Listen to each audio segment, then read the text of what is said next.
All right, welcome guys. Welcome. Hello. We are gonna do a different stream. We're not gonna be drawing today. Well, we are drawing technically, I'm but we're drawing right mostly now. gonna be chatting and doodling on the side. So everyone here has a different background, and everyone's in a different place in the world. Well, not David now, but be fun to get all these different perspectives. So Andres is an animator at Fortiche, currently working on Arcane Season 2. And David, he just started working at Disney Feature, but before that he was at Illumination in France. And he worked on the Mario movie. I know that's a hot ticket item right now.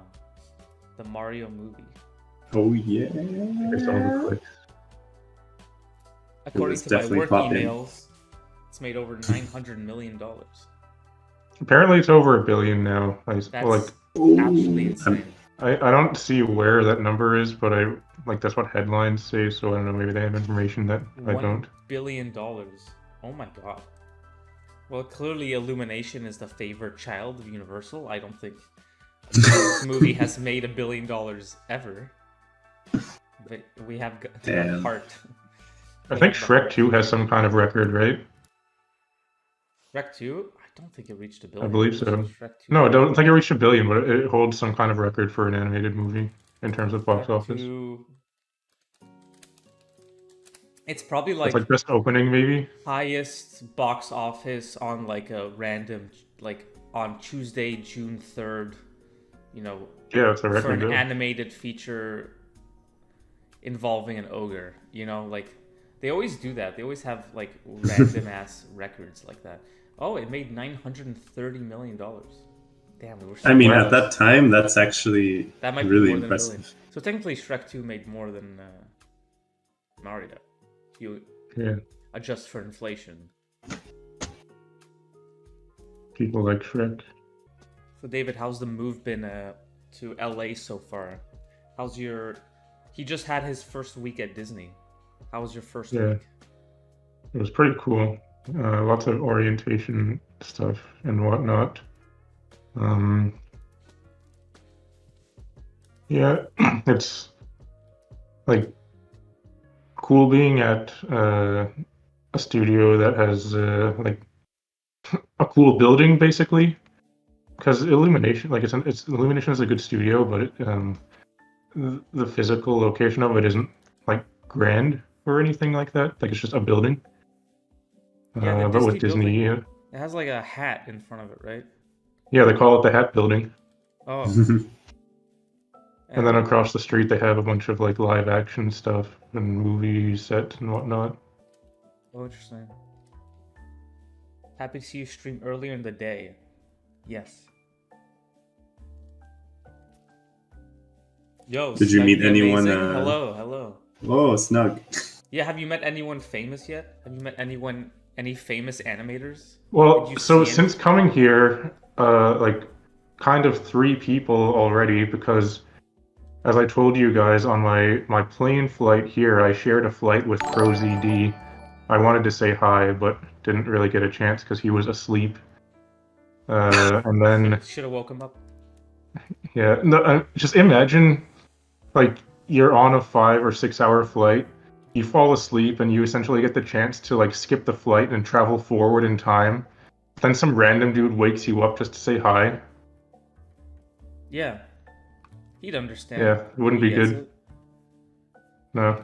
Anyway, didn't get to say hi, but apparently on the Disney lot, Jon Favreau was there in the store or something, so that was kind of cool. And then also... Did you say hi to him? No. Are you working on season 2 of Arcane? Asks Irish Raccoon.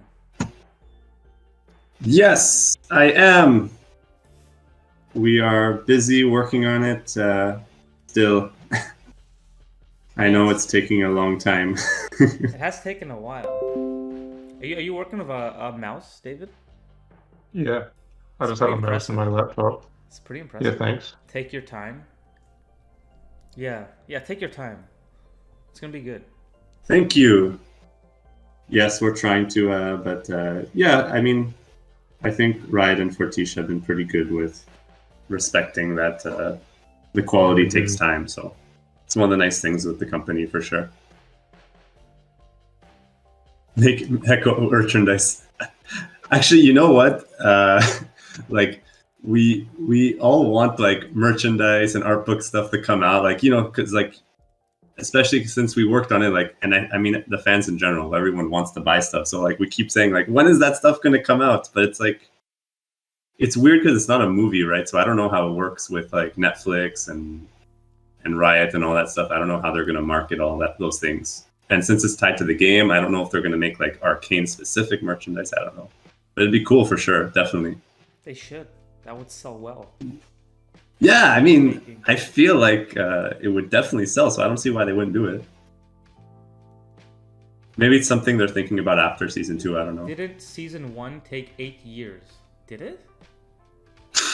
No, not. Well, it's kind of awkward because, I mean, they kind of slowed things down to rework story. I think it was around 6 years. I mean, maybe if you consider like from conception to finished product, then yeah, maybe 8 years. Because I feel like that number goes around a lot, but I also feel like every movie technically takes 8 years or whatever. Like every project takes a long time just because of like, you know, the red tape of doing. Yeah, I mean, it depends what you consider. I mean, because some projects also can bounce around in story for a long time. So, I mean, if we're talking about production, probably production was like 5 years or 6. Yeah, maybe around 5 years, I think. But yeah, maybe 8 years for everything. David, Mario being so bashful. How long did the Mario movie take? Was it fast? Was it a fast production, or did it take? Well, I don't know when production actually started on it, because when, like the first I learned about it was when I started at Illumination in 2017. I might have heard about it in 2018 initially. So I guess maybe there was pre-production then or something, but I didn't start working on it until I think 2020 is when it got to animation. And then the animation part took about 2 years. Interesting. Yes. Is that a normal timeline for animation? I feel like Illumination does stuff faster, but I don't know if that's true. My impression was that they did stuff slower. Like they take their time on animation. So like I worked on 3 projects there, and each one of them took roughly the same time, about 2 years for animation.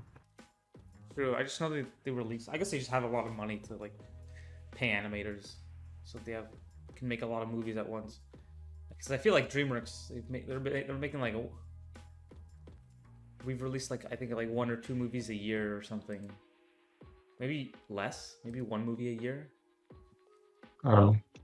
But I feel like I see Illumination releasing like 3 movies a year.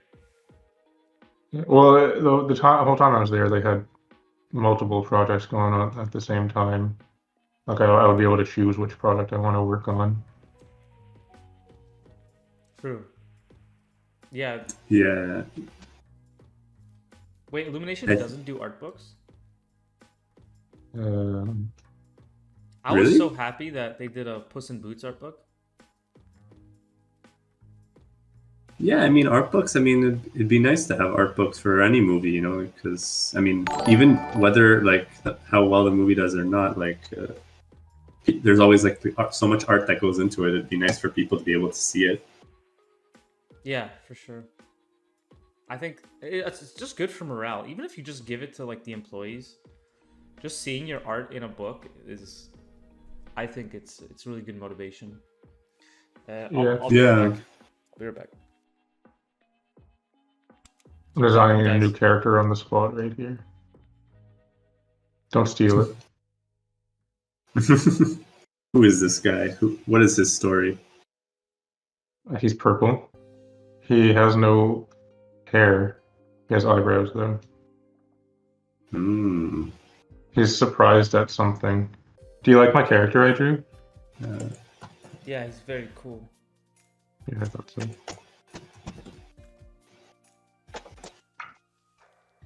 Very impressive. I look forward to Spider Snake in the new Spider-Verse movie. There's a spider snake? I know there's a horse. Have you guys seen the new Are you good, Andres? Yeah, I'm just replying to a question from Gabri. Oh, I see. Oh, is that written in French? Yeah. Then I can write the answer in English then. Sorry. No, because I replied in French. Oh, this snake. I see. Yeah. What is this Spider-Man, David? Wait, is this Andres? That's me actually. I drew the Spider-Man. You drew the spider. Was it supposed to be a spider snake, or was it just a? It's just supposed to be Spider-Man. I was too lazy to draw anatomy.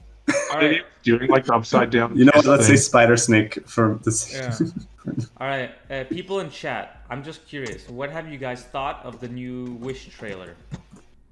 Just throwing it out there. I just want to know. I want to suss out people's vibes. Trailer for new Disney's Wish. Whoa. Gabri asked that at the same time as me. Crazy. Holy crap. Hey, Are you the same person? might be. This is a lot of evidence towards that. Yeah, I'm curious. Looks good, but animation-wise, it seems tame. Do you mean like the style that they went with, or do you mean like the actual movement of it? Because David, I think that might be a direct insult to you. Well, the thing though is they wouldn't have seen anything that I've done yet because I That's haven't true. been there long Yeah, enough. it's because Even there for Dave's a not week. on it, right? Yeah, yeah. Now Dave's Exactly. That's why they got Why? Dave. Look kind of underwhelming. The animation looks nice though. True. Like they're changing the usual style, but not by much. Yeah, it does feel like they could go harder into like the watercolor look. It will start to look good from now on. Yes. Yeah.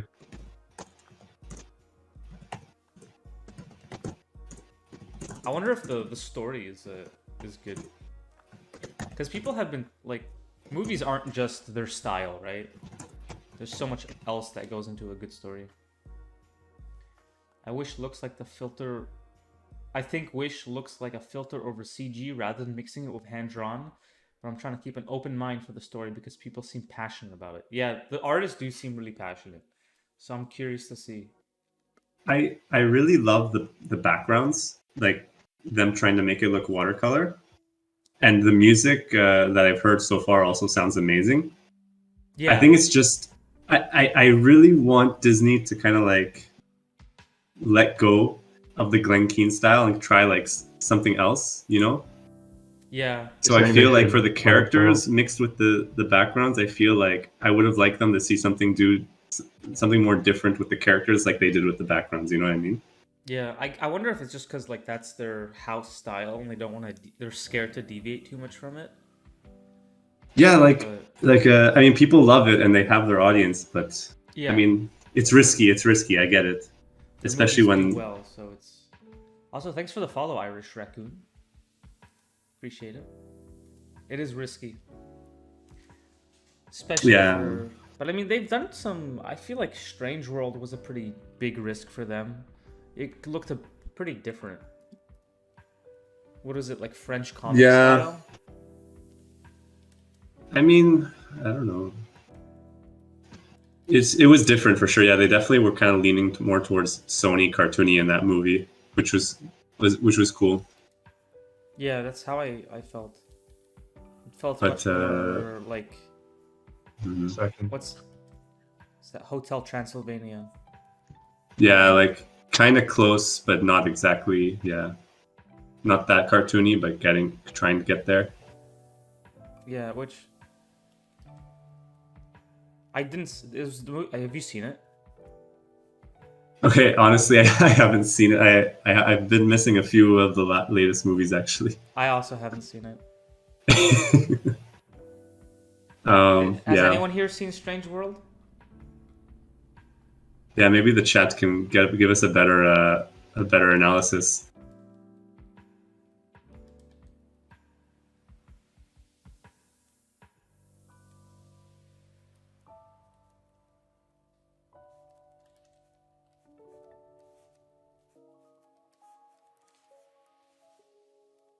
I feel like it's Disney puts a lot of like with like Princess and the Frog, when they like tried the 2D again and then it didn't work and then they were like, all right, never again. I hope it's not the same with Strange World. Maybe, I don't know. Like, oh yes, Bots and Magic brought this up. Like people are saying like they did Paperman and it was kind of like trying a different style, and then like why they didn't do like a movie in that style. yeah, why didn't they? Yeah, I think John Cars actually commented on it. Oh, what's up, Chloe? How's it going? John Cart? Who's John? The director? Yes, of course. He was saying like all he said was like in the shorts they're given more freedom to kind of experiment, you know? Yeah. That's true, but I feel like Paperman was like a success. Why didn't they just like do it again? Maybe it's hard. I feel like Paperman was hard to do. I think also they had the literally 2D on top of the 3D, which is not really realistic for a full feature. Yeah, that's true. I think that's what they did, right? What? I said welcome back. We were talking about Paperman, like the style of it. I think Paperman was like one of the best looking shorts I've ever seen. Mhm. Yeah, it was really cool for the time, definitely. I had a roommate that played the soundtrack on repeat for like 3 weeks straight. Dang. Not in his headphones, just out loud. Just for 3 weeks straight, that's all I heard. I'm so glad it was like a slow, serene song, but by the end I like did not want to. He had like 800 plays by the end. It was just on repeat. I saw Strange World, but wasn't too into it. The world was more interesting than the characters' dialogue. Oh, interesting. They actually answered on Twitter saying it was too labor intensive to make it. Yeah, that's it. So it's like the drawing over top of every single shot. Yeah. Maybe it's worth it. No, I think it's just they just don't have enough people who can do that. I'm sure Disney can figure it out. It's Disney. True. It's Disney. Yeah, they put a lot of money into the movies. It's true. There's probably still enough 2D people. They could probably do it. They don't have enough people, then who does? I don't know. Some Japanese studio?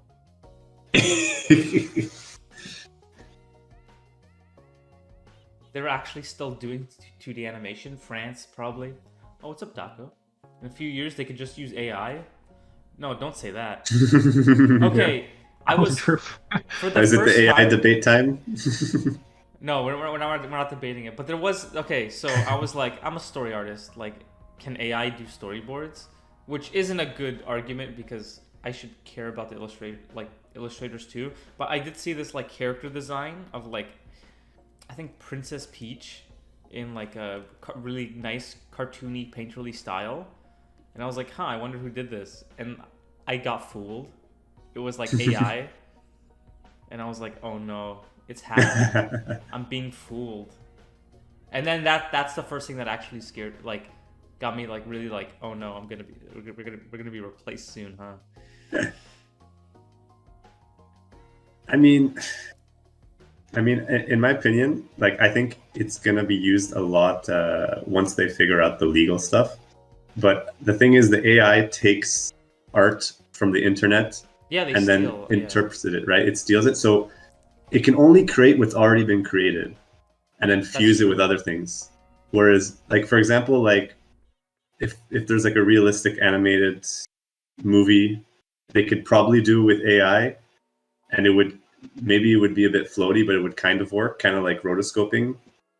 But Yeah. then if they wanted to do something cartoony and more pushed and exaggerated with like design and like, looking more polished, I don't know if, at least with the AI I've seen, I don't think it's at that point, but maybe in the future. But right now with that, with what's it called? Oh, I don't know. Midjourney? No, it's called stable something, stable whatever. Stable diffusion? Yeah, that one. Yeah. With Stable Diffusion, I don't think it's at that level yet to do like a full production, like high quality. Yeah, true. That's like stylized. Yeah, I mean, it's not about now. I don't think it'll replace anyone now. It's just about, what's 5 years from now, 6 years from now, 10 years from now. I think that's maybe what's scaring people. But I think there'll always be a market for hand-created content. At least that's what I choose to believe. So I mean, stop motion's making a comeback. that's So true.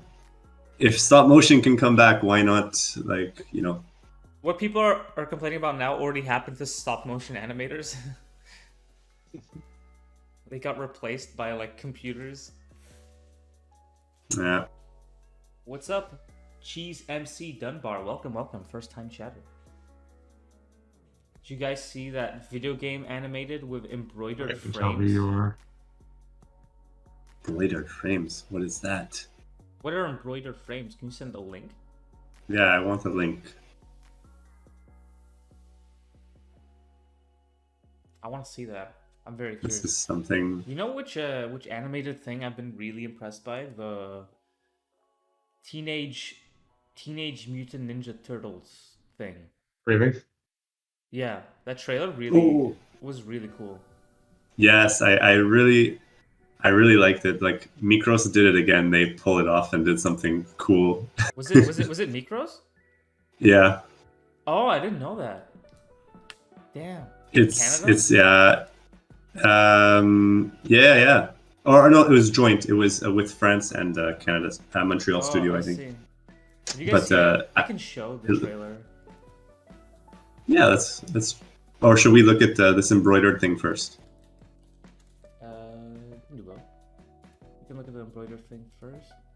They sued every frame of the animation and scanned. Oh my god! Take a look at this. That seems intense. My goodness. Wait, are we showing it on the stream, or are we just looking at it individually? I'm showing I was it just on looking at it. Wait, that's quilted? No. That's actually crazy. So this is just like it's even harder than hand drawn. Oh my god. But I wonder what is the purpose of this aside from it being a gimmick? It was cool, you know? I mean, Yeah, I can't really tell in the animation. Like, I Yeah, can't really tell in the It just game. looks drawn. it's hard in the game. It just looks hand drawn. I But, honestly like- wouldn't know, but It's like, imagine being able to buy these quilts. That would be cool. Yeah. Like, it's like a physical, like, it's all physical. I see guess the it's the same texture. as- But It's the same as like hand drawing, like with Cuphead, I think. This is really cool. I mean, yeah, it looks cool for sure. I mean, good on them if they pull it off. Yeah.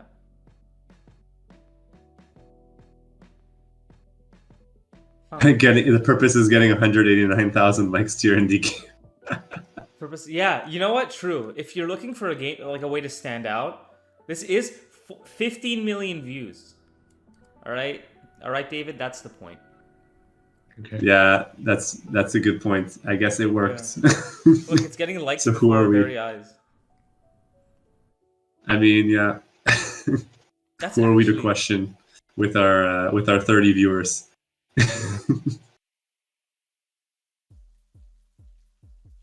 Damn. Wow. Well, I'm pretty impressed. It Yeah. certainly grabbed my attention. Yeah, I mean, it's pretty attention grabbing. Yeah. I don't know if I'd play it because I don't pick games based on if they're quilted or not, but Maybe you should. maybe I should. I'll definitely be open to watch. Is this the? Yeah, I think this is the right trailer. All right. Oh, is it Turtles time? Yeah, it's Turtles time. Turtle power. I'm pretty hyped. I'm actually pretty excited for this. I hope the movie's good. People say it's like real teenagers being voiced. I don't know how I feel about that. It seems like they sound pretty young, which I guess teenagers are young. Yeah. Yeah, I don't know. I bet you only ever play non-quilted games, you purist. That is true. I've only played non-quilted games.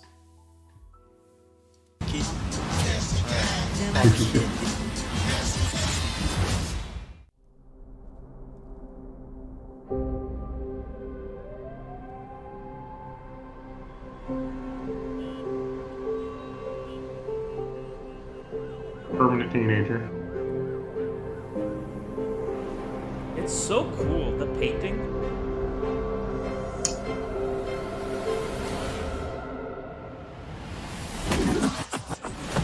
Lob it up. Stay still. Stay still. Now. Oh! Let's try that again, but with ninja stars. Hey, why did we pick a fruit shaped exactly like my head? Just stop talking. You're ruining my concentration. How do you even do this? Fine, chill. He's gonna die. I don't know. This Did is you hear that? actually What was that? crazy. Well, nothing we can do. You guys want to grab pizza? All the effects are like also like hand drawn, but like in like the scribbly kind of style. Yeah. Oh my god, look at. It's like a more rough. It's even more rough than Spider-Verse. It's like kind of like a really sketchy looking. Yeah. Look at even the design of that guy's face. Oh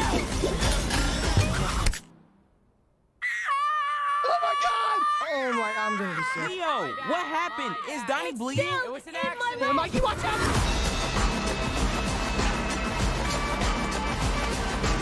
So, you were baby turtles who made contact with mystery goo. Well, we prefer the term ooze, but yeah, It's like more like it's just nicer. it rolls off the tongue better, yeah. Ooze. It's nice, right? It's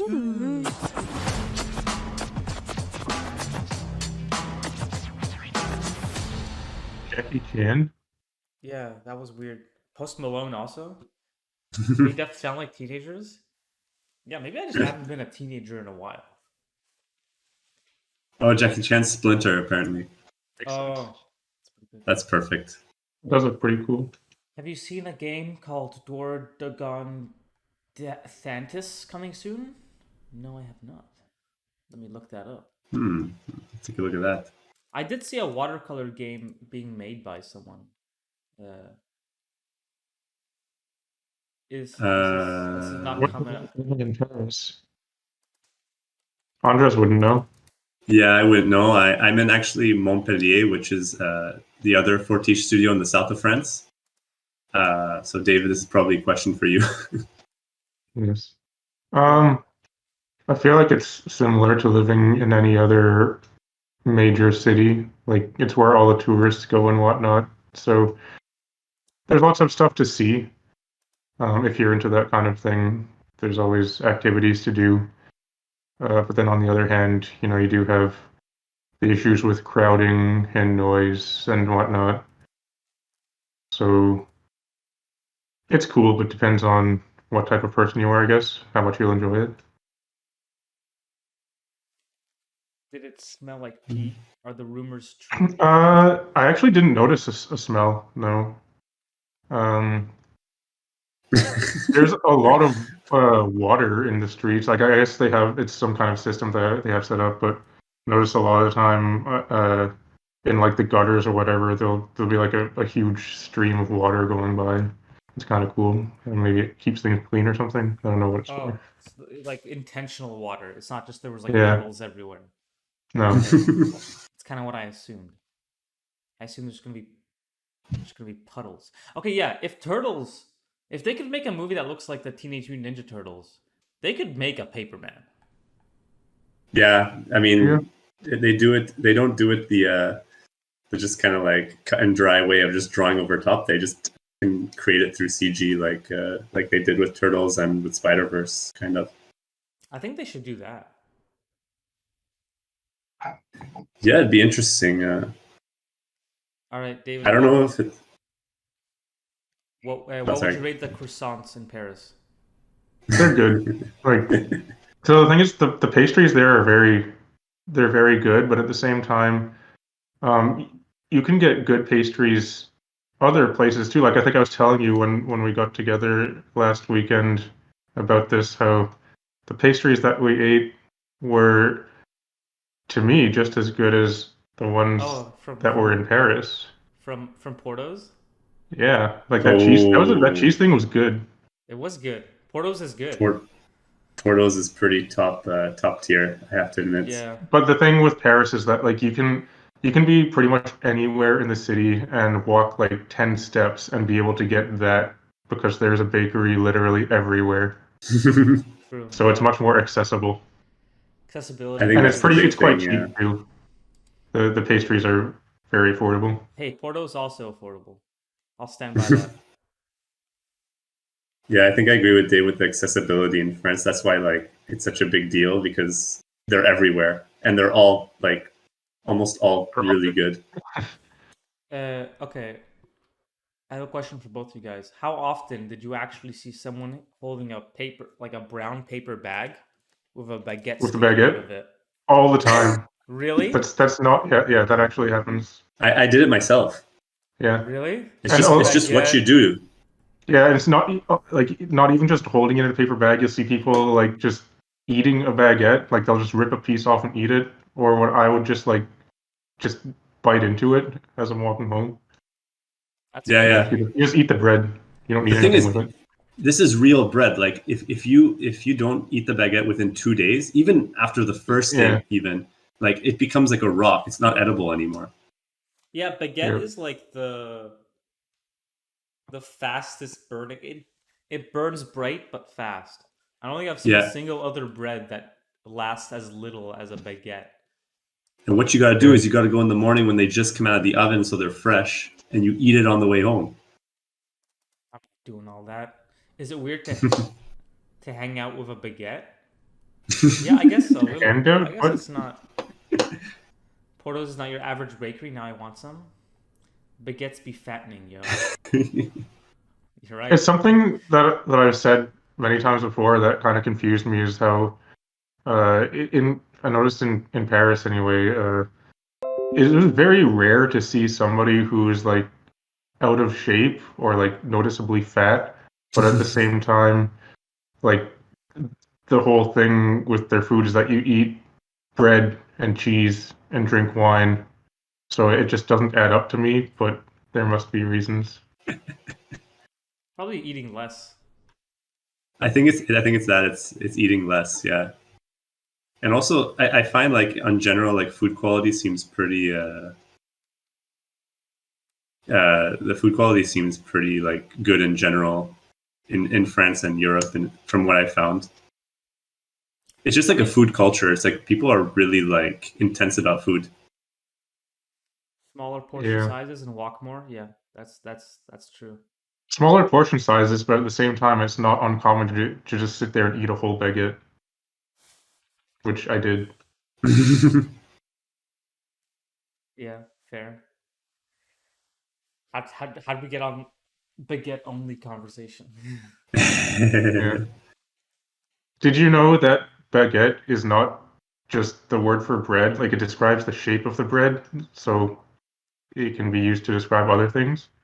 Like for example, I could go back to magic cards and in if there's something that has a wand, the word wand in it in French, that's gonna say baguette. Really? Yeah. All right. Interesting. Thanks for that fun fact. Yeah, Why I don't thought you you tied needed it to back know. to magic? Yeah. That's what I do. Very impressive. Yeah, and maybe French people cook more than Americans, and thus eat less processed foods. Uh, Probably on average. I mean, America's pretty big. It's like a pretty varied country, but probably like more than certain states. Yeah. For Maybe sure, it's all generalizations, of course. Yeah. Maybe since they turn into rocks, you can't eat the whole baguette. Yeah, I mean, It's more baguette than gives you a time limit. The second you walk out of the store, you have like 24 hours to eat that shit. Or you can make like breadcrumbs, right? People do that. People make breadcrumbs. Yeah. What are y'all favorite baguette? Are there different types? Default. Default. Is it the type or the cuisson, the like how much they cook it, or both? Yep. Did you guys know that? Because I just learned it recently in France, but like you can actually ask for how cooked the baguette is. Interesting. I didn't know that. I feel like I would trust them to be like cooking Like how you like want with it. a steak. Like with steak, you know how you Can have I like get the a different. medium rare baguette? I don't know the names of I want it if raw it's the in the same for middle. bread, but I just learned that recently, and then they asked me at the boulangerie, and I was like, and she knew I didn't know, so she just said normal, and I'm like, yeah. La Tradition for sure. You, Is the you ask best. for one blue, and they just give you like some dough. Yeah, just Just- go. Can I get a blue rare? Yeah. Ah, okay, Gabri knows. Banette. Tradition, banette, rustique. Supermarket. Ok. Uh, Et qu'est-ce que la différence entre les trois? Hey, no French. What? No French. It's an English stream. I don't speak French. You can't do this. Seems to be a lot of French people here, though. Hey, we have a French in the chat. We can have a little fun, no? No. Okay, so tradition is I guess it's just like the normal one, and then banette, rustique. I don't know which one's more cooked, which one's less cooked. Anyway, I wonder how the supermarket one refer to how cooked it is. Oh, is that it? All right, I'm gonna go to a new canvas. Canvas 3. oh, you have a question, Daniel? Oh, A French question. didn't you take French in Canada, Dan? I thought it was part of the basic curriculum. Yeah, it is. Basic being the key word. I almost. Menelik put it well, actually. Well, it's not that they don't teach it well, it's that you only have one French class, and just one French class like for a few years is not enough to be fluent. So the French immersion, you basically speak French for all the classes except English. So usually people who take that are more fluent, or if they're from Quebec where they speak French. Yeah, and honestly, I didn't really like care to learn it really. Like I wasn't really that into like learning other languages at that point because I was also ESL. So English was my second language. All right. Yes, yeah. Yeah, it's harder that way. A mage How did- casting. Oh, Gabri's story. Felt so friend. I went in the kitchen and found 7 baguettes on the table. I asked my dad, and he told me tomorrow the bakeries would be closed. Yeah, because it's a holiday tomorrow in France. And then he bought enough for 4 people for 2 days. Won't it go bad though? 2 days, it's okay. 2 days, they're okay, but more than that, no. So 3.5 per day. How did we learn French? Actually, Dave, you have a good French learning story. Actually, I do. Wait, which story is this? through magic.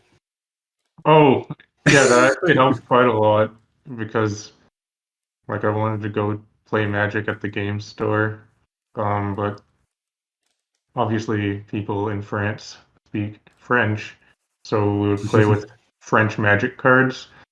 However, it seems like anyone that's like really into Magic, pretty much anywhere in the world, will kind of speak English. So it was like a good way to bridge the gap because they would have at least a basic understanding of English to get things started. But then, since like if I was playing a game, it would be easy to like basically put constraints on how much French I'm using, and be very easy to like draw comparisons to English because we're just using terms within the game. So like it's like people will say something when they draw a card, so I'm like, okay, so that means draw a card and whatnot. So it was pretty easy to actually pick up quite a bit of French that way. And how I remember it, a lot of words is through seeing them on French magic cards as well. So it was satisfying to see a French word on a magic card and then like actually see it used in the real world and be like, hey, I know that. Yeah, and in Magic you learn like some complex French words too. Yeah. All right, so if you ever want to learn a language, just play Magic. It would help, to be honest. For me, I kind of learned through immersion mostly because in France, even though you can find a lot of people who speak English, most don't. So I would end up in like social gatherings with people, and like most people speak French, so I would learn like phrases by them teaching me. But also recently I started doing D&D in French. Oh, really? Which was actually like, yeah. So it's like a really fun way to learn French where like, you know, you learn some more complex words. But it's basically, you don't have to engage in a full conversation because like the DM is basically talking to you and you just listen to the story and then you pitch in, just say what you want to do in French. So for me, I found that also helped a lot too. If you can find fun ways, watching movies in French too. But yeah, I think the immersion for me, just kind of like hanging out with French people, asking what means, what phrases are common. Because I think the main problem with at least French in France, and I think French in most countries, is that spoken French is different from the French you study. So like you study French and then people come and then they think they can speak, and then people like break words, they change things, and like they just speak like in a more rough, casual way. So if you don't know like how people change the words and stuff, it's really difficult to just have casual conversations. I don't know. I don't know if you relate, Dave, but you probably went through the same thing, right? Yeah. I do know Hebrew, Daco. Sorry, I just caught up to the chat. Damn, there's a lot of. They don't teach French Canada well unless you're in immersion. Yeah, that's true. Yeah. Yeah. Oh, damn, there's a lot of language talk in this chat right now. Oh, there's do you more think questions there would be about French than animation? I imagine playing Pokemon might be tough with all the Pokemon having. I assume they have the same name. No, in France they changed the names. France is really? one of the only countries where they changed the names. Yes. Okay, I also recently found out that they have different names in Japanese, which I don't know why I thought that like they just like translated it directly, kind of. Oh. Yeah, but French is funny because in French they're the only like Latin alphabet country that changed the names. So like, what's Pikachu? Oh, Pikachu is always the same. Okay, what's it's the like only universal. Charmander? Charmander, I don't know. Gabri probably knows, but I know that you know Farfetch'd. Yeah. I think they call him Canal Tichot, which is basically a fusion of duck, which is canal, and artichoke, which is Altichot.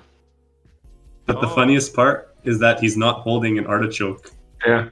So my friend told me that like when he was a kid, he always thought a leek was an artichoke because of that Pokemon. Oh, interesting.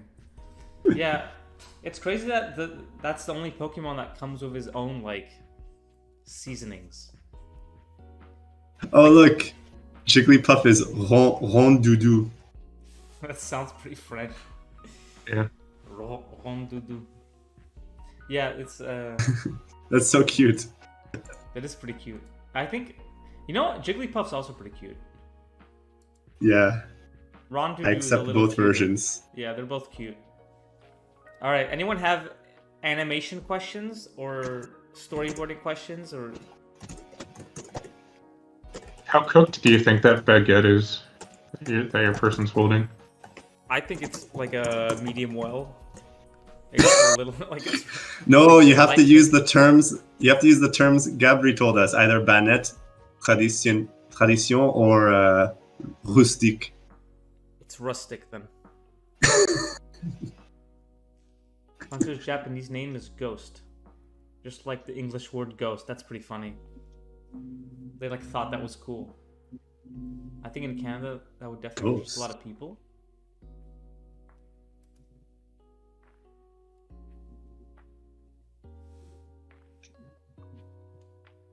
The best French speakers we found were the students who had slang classes. How did you get your start in animation? All right, who wants to go? Okay, first? this will put us back on track. Yeah. Asking Thank Chloe. you, Chloe. Thanks, Chloe. We were on baguette talk for like 40 minutes. It's an interesting topic.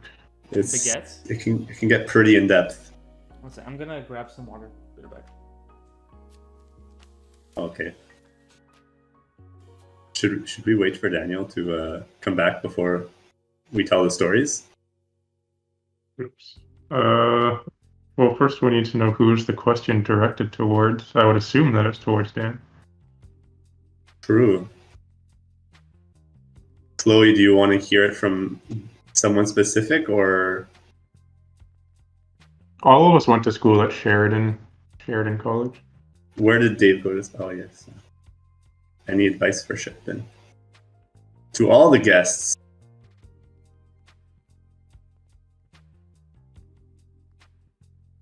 Did you notice that I changed my shirt a little while ago? I felt the need to go change it so I matched you two. Oh, I was gonna mention when we started streaming that Daniel and I were matching, and now we're all matching. I appreciate that. I think we should have coordinated this before. Yeah. Yes. Okay, we'll wait for Daniel before we answer the start and animation question. Yeah. But there's there's going to be some overlap because we went to school together. So Yeah, quite a bit of overlap, to be honest. yeah, it's true. Yeah, we worked in the same places before. I was basically following you for a few years. You might still be, and you just don't know it. It's true. I'm waiting for the overlap to happen again. We'll see.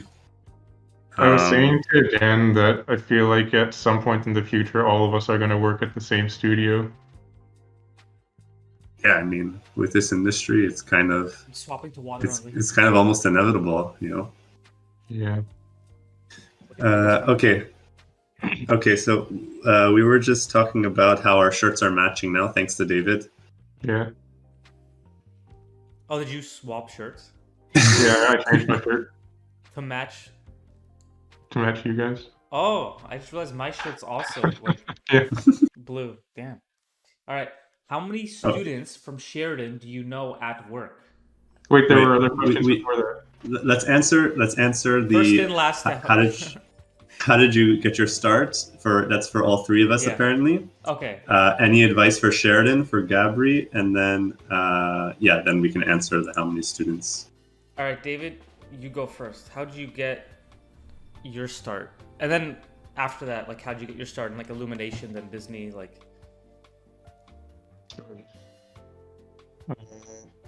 Well, like you guys, I went to school at Sheridan for animation, which is the 4-year bachelor program. So like completing that looks good on a resume. I was able to like get it directly through my internship though, because in 3rd year you do a co-op thing where you work for a studio for a few months. The one that I did was at Guru Studio in Toronto, working on a 2D kids show.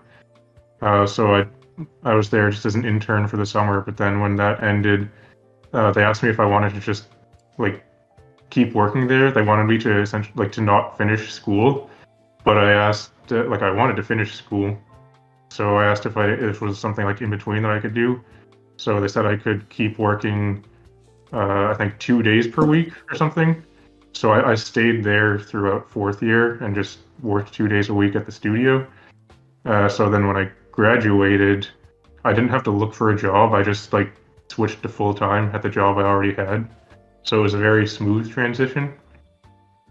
That was just doing 2D animation in Toon Boom Harmony, so I didn't really know anything about 3D.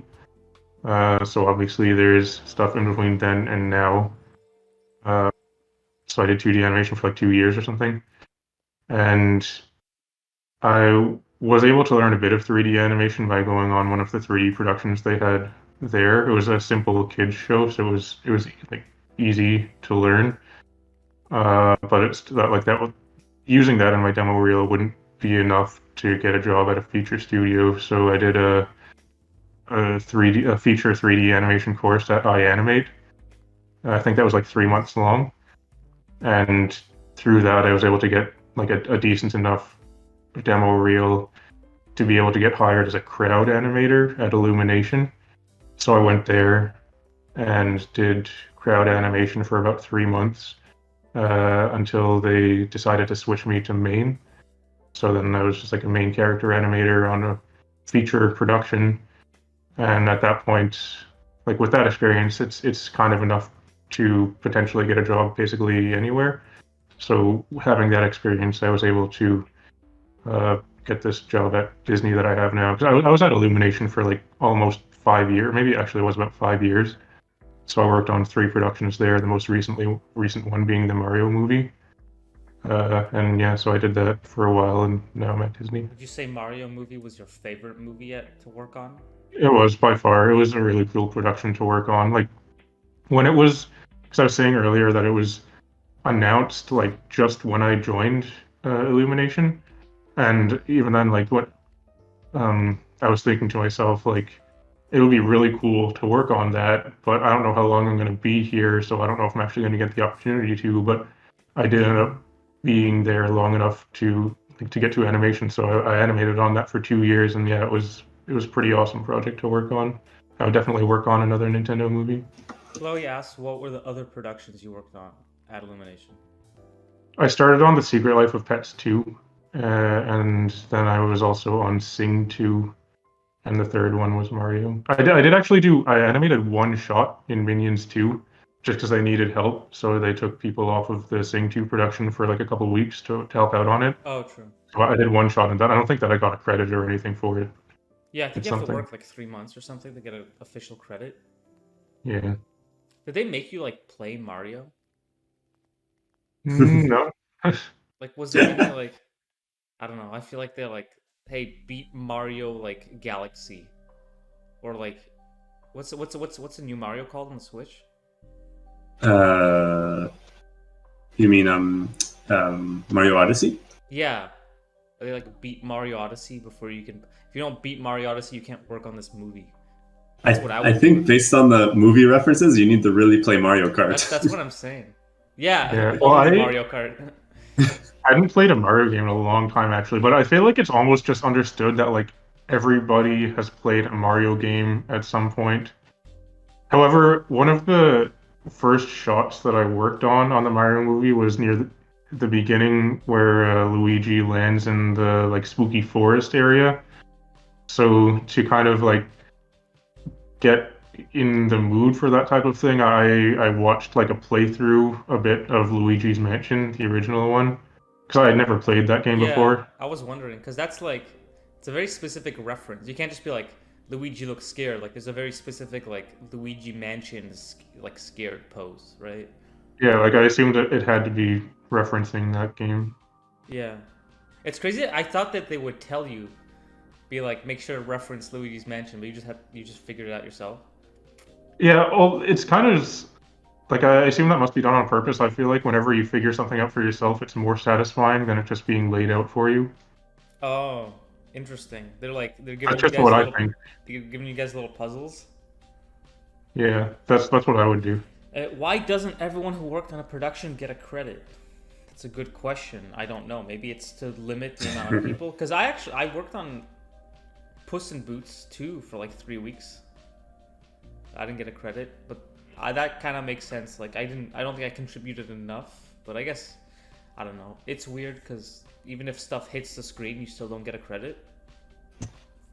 I think there's like a lot of politics and like I mean, I think there's also like amount of time spent on, but also like sometimes there's people who work on it a lot and they don't get a credit for like other reasons. Oh, really? I know. Like, I'm not sure. Did Albert Mielgo get credit on Spider-Verse? Because I know there was like some drama with that. But I think he left like it was on bad terms, right? Yeah, that's what I'm saying. Like, yeah. So I think if you get kicked off a production, they're not gonna credit you. Maybe they'll give you like a special thanks. Hmm. All right, Andres, what's your journey? You're up next. Tell us Me, your like, I mean, yeah, we have a lot of overlap. So, I mean, before Sheridan, I mean, I was always into, I was also into like games and art. You know, I did drawing, but like, it was like in high school, I decided to, like, I was going to apply to Sheridan and like do like animation as a career. But yeah, same thing. I applied like the rest of the guys, and I got in the same year as Daniel.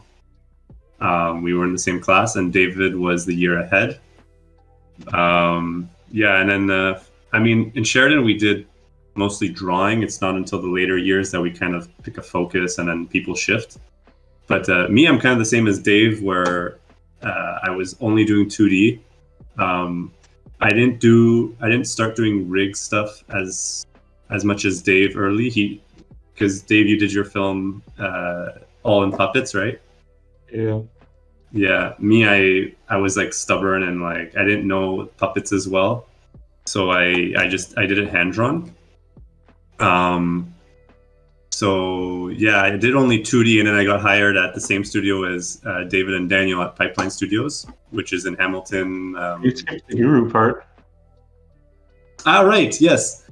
In my third year internship, I did Guru, which was also with David, where that was when he just started working. So he actually put in a good word for me at Guru, because I actually mixed up the dates of my interview and I missed it. Oh, really? And so I missed it because I thought it was the next week, because they said I think they said like Tuesday or something, and I assumed they meant Tuesday the next week, but they meant tomorrow. So then I realized I missed it, and I panicked, and I told Dave like, "Oh no, like I missed it. What do I do?" And he's like, "Okay." I talked to them, and they basically put in a good word, and they gave me like another chance for the interview. So thankfully that worked out. But yeah, then we worked together on the same production. But David was he was working like as an employee. I was the intern, so I was just doing some small stuff. But yeah, so that was the internship that Dave helped me out with. And then the next year, then we graduated, and then all three of us ended up working at Pipeline Studios, where Daniel was doing story and me and Dave were in animation. But again, we were on different productions, right? No, we were on the same ones, right, David? I was in Fangbone. Yeah, because they only had. Yeah, we were all on the same one. You were on Fangbone too, no? I wasn't during my internship, but for my actual working there, I was on Sunny Day the whole time. Yes, yeah. Yes, I remember, because you said you boarded some stuff that we were working on in animation the year after. Yeah, so that was for my internship. So that was really fun. But then I think the big change that shifted me to 3D, actually, Dave, you did a bit of 3D, but then, Daniel ended up going to DreamWorks about a year after we started. And then I had to find a new roommate. So then Dave was living not far either, so I decided to crash at Dave's place. So then I went from living with Daniel to living with David and that is true. And his girlfriend Rebecca. So that happened. Yeah, like really, like we have a ridiculous amount of overlap in this group. But so I took one iAnimate class while I was working at Pipeline, because I knew I wanted to go into feature, so that meant I had to learn 3D. So I knew a little bit, like almost nothing basically. So the first iAnimate class got me in. And actually that class was with, what? The same class that we did together also for more overlap. Yeah, that was the second one I did. Yeah, you could even tell them about the trick we played on the teacher. Yes. So Okay, so first I did my first I Animate class, which was a body mechanics one, and I did it with Alexi Wanneroy, who's actually my supervisor now on Arcane, and he's actually the one that offered me the job. So it was cool going from like student to like a colleague. But yeah, then after I took another one with Tal Schwartzman, who's an animator at Pixar, and since me and Dave were both trying to get into feature. And Rebecca did an internship and worked with Tal, so we decided to do it together at the same time. So we were roommates taking the class, but the teacher had no idea we were roommates. And so the whole time, like, we didn't say anything. And then on the last class, we decided to sit behind each other while we were in the class. And throughout the class, while he was talking, we would switch seats. So you could see your name under your camera in the Zoom chat, and so he would see that Dave's name would be under me and my name would be under Dave's, and he'd be like, "What's going on? Is there like a glitch or something?" And so we kept switching. We're like, "I don't know. Something weird is going on with this app," and we just kept switching seats, and we did it like maybe 2 or 3 times, and then on the last time, he's like, "What's going on?" And then I turn around and I like appear in Dave's camera and we're like, "Oh, we were roommates this whole time." And I remember Tal, like, it was the only time I saw him have a smile during that whole class. Really? But then he also said, like, "You guys are really weird." That's all he said. I mean, you guys are whatever. Really weird. We got the smile from him, so I'll take it, you know. That's whatever. Really funny. But I mean, yeah. So we took those classes, and I mean, basically with the shots we did on those classes, kind of was our entry into feature, where Rebecca and David got offers from McGuff. So that's when they decided to go to France. And so then again, I was ditched by my roommates, and I had to figure out what I was going to do. But actually, I forgot to mention, in the middle of taking that Tal Schwartzman class, I was so burnt out from working full-time and then taking the class that I actually quit my job at Pipeline halfway through the class, just so I had time to really put all my effort into my shots on the class. So that was pretty scary because I was going to be unemployed with no jobs set up after. But, you know, at Pipeline, like, you know, I realized it was plateauing. I wasn't really improving. I learned everything I could. So, like, at least in Toon Boom. So I needed to focus on the feature stuff. So it was a tough decision, but it ended up working out. But yeah, so Dave and Rebecca left, and then I went to CTN in LA with Daniel, hoping to find a job. Yeah, more overlap. And I was hoping to find a job at CTN, but actually, before I went, I sent my reel and applied to like every studio possible right before going. And luckily, at Micros in Montreal, they contacted me. Like, I remember I think it was the day before CTN. I had my interview with them, or it was the morning of the first day. I had my interview with them. They were hiring for a movie called Sergeant Stubby, and so I interviewed. I talked to them. I said I was interested, and they asked if I could move to Montreal within a week.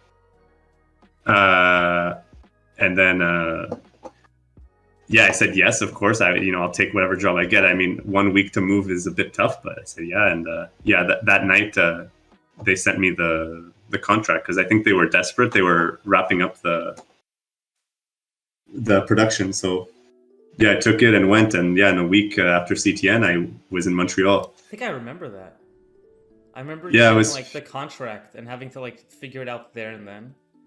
I was super lucky 1 week. So yeah, I was lucky that my cousin, he lived in Montreal for a while because he studied there, and so his old roommate still had a room available, and he like put in a good word, and it ended up working out. But it was kind of crazy. But yeah, so that was Montreal, and then basically Montreal was kind of where I got majority of my experience in feature, where I worked at Mikros, I worked at on animation, on Playmobil, I worked at Frame Store, where I worked on His Dark Materials, the show, and then I worked at Real Effects, working on this movie called Rumble. The furry one.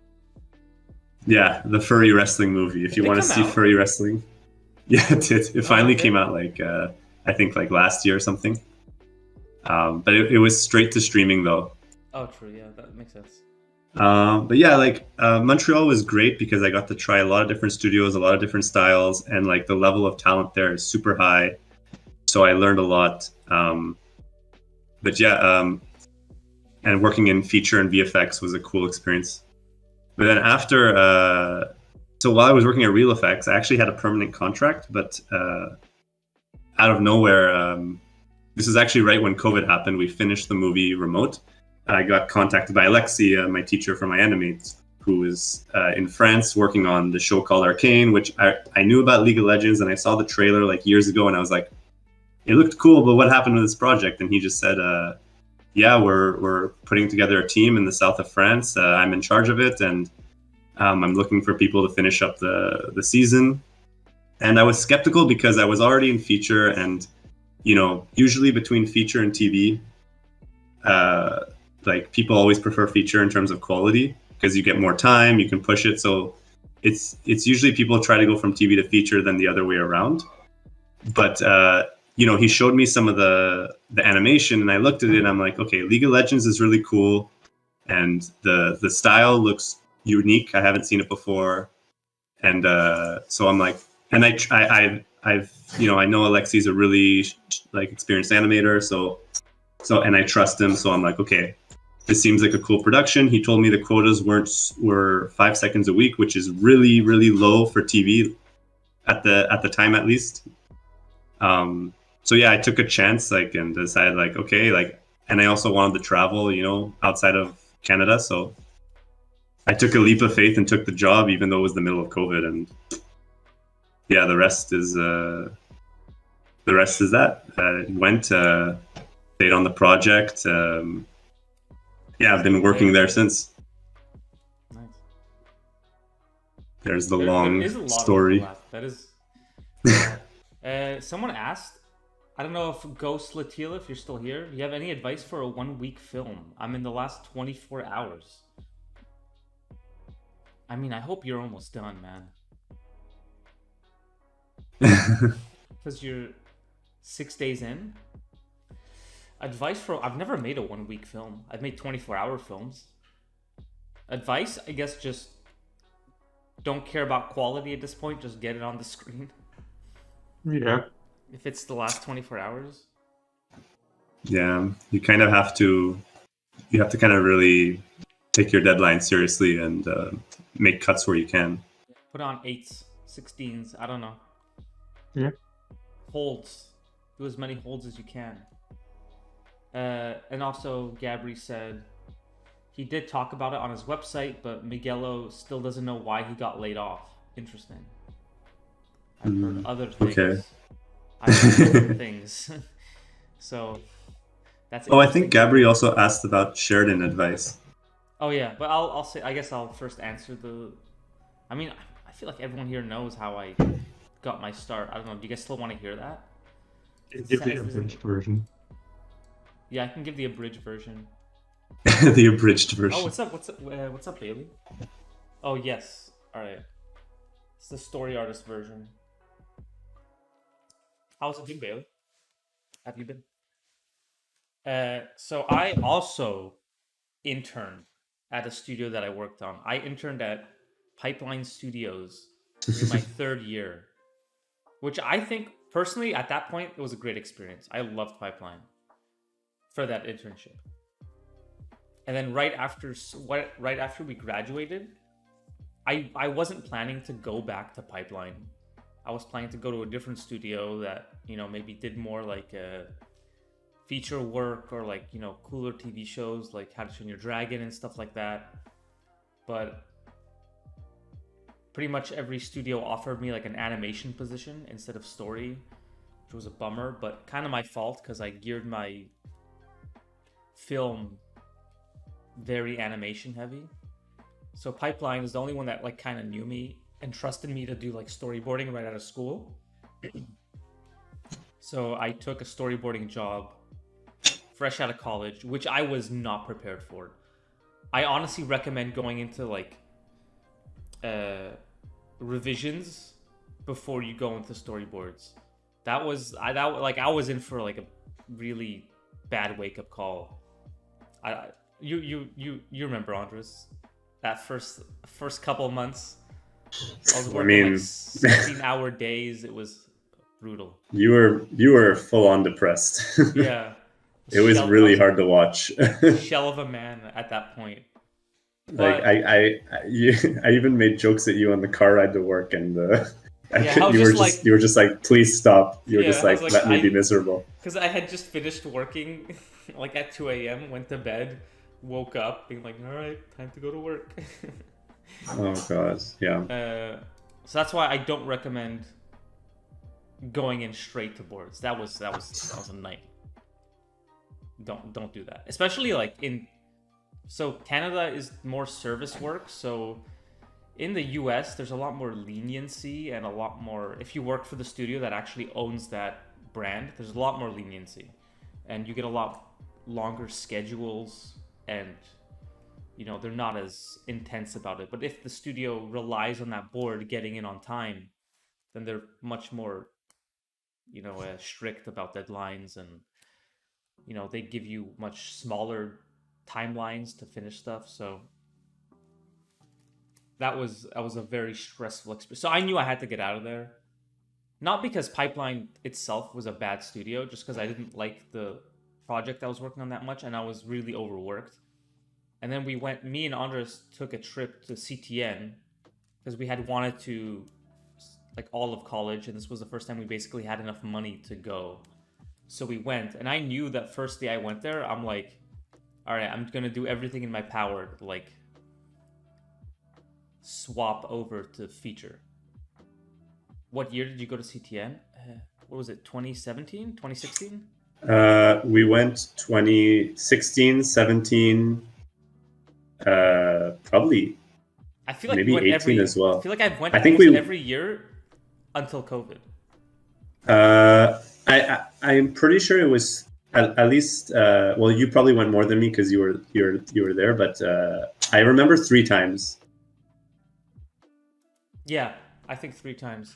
So we went to CTN. I think the first time was 2016, and that year was a banger year. We paid for the VIP. We were treated like kings. We were actually treated like kings over there. We had like a green room with all the professional artists. It was like you got to skip every line. They took that away. There doesn't exist anymore. We got the VIP the next year, and there was no perks. You just paid $500 for nothing. So yeah, I decided that what I was gonna do was I was gonna devote all my time to getting to LA. So I like looked up all the like feature storyboard artists, and then what I would do is I pretty much for a month straight just started working on my boards after work, which wasn't much time. But you know, I was pretty much working like morning to sunset. Not sunset, that's not that late.